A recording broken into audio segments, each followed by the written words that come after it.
रात के 12 बज चुके थे। माँ कभी दरवाजे की तरफ देखती तो कभी एक नज़र घड़ी की तरफ। माँ की आंखों में और चेहरे पर चिंता साफ नजर आ रही थी। थोड़ी ही देर में दरवाजे की घंटी बजी। माँ ने काफ़ी तेजी से दरवाज़ा खोला और सामने बेटे और बहू पूजा को देखकर पूछा, इतनी देर क्यों हो गई? मैं कब से तुम्हारी राह देख रही थी। माँ, मैं अब छोटा नहीं हूँ, तुम मेरी चिंता मत किया करो। कमल घर के अंदर प्रवेश करते हुए बोला, बेटा कितना भी बड़ा हो जाए माँ के लिए छोटा ही रहता है। चलो छोड़ो, हाथ पैर धो लो, मैं तुम्हारे लिए खाना लगा देती हूँ।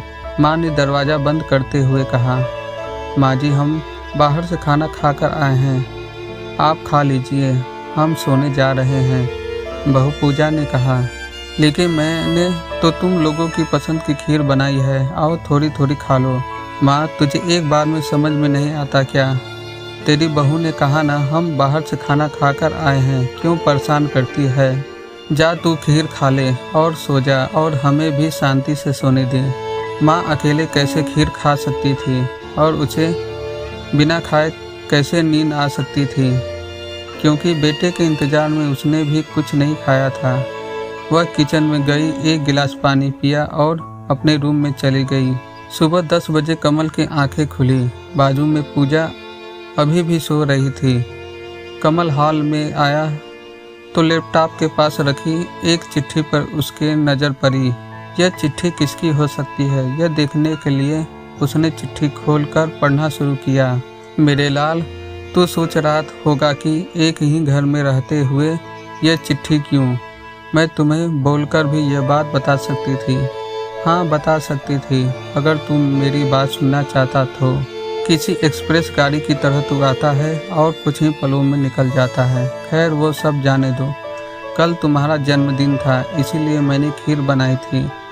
सोचा कम से कम आज के दिन साथ में बैठकर खाना खाएंगे, मगर मैं यह बात भूल गई थी कि मेरा बेटा बड़ा हो चुका है, तो अपने दोस्तों के साथ पार्टी करके खाना खाकर आया। चलो, मुझे इस बात की खुशी ही हुई। मेरी दवाइयाँ ख़त्म हो गई है। मैंने कुछ दिनों पहले तुझे दवाई की एक चिट्ठी दी थी, अगर वक्त मिले तो वह दवाई मुझे लाकर देना, मुझे थोड़ी राहत हो जाएगी। कमल को याद आया कि 4-5 दिन पहले माँ ने एक दवाई की चिट्ठी दी थी। उसने अपने ऑफिस के बैग में जाकर उस चिट्ठी को तलाशा और उसे खोलकर देखा। उसमें लिखा था, मुझे ऐसी दवाई ला कर दो जिससे मैं अपने बेटे को भुला सकूं। कमल को रियलाइज हुआ कि मुझसे बहुत बड़ी गलती हो गई है। उसकी आंखें नम हो गई। वह तुरंत अपने माँ के कमरे की तरफ दौड़ा। सबसे पहले उठ जाने वाली माँ आज क्यों नहीं उठी थी, देखकर उसे आश्चर्य हुआ। उसने माँ को उठाने की काफ़ी कोशिश की, लेकिन माँ एक गहरी नींद में सो चुकी थी। कमल के पास फूट फूट कर रोने के अलावा और कोई चारा नहीं बचा।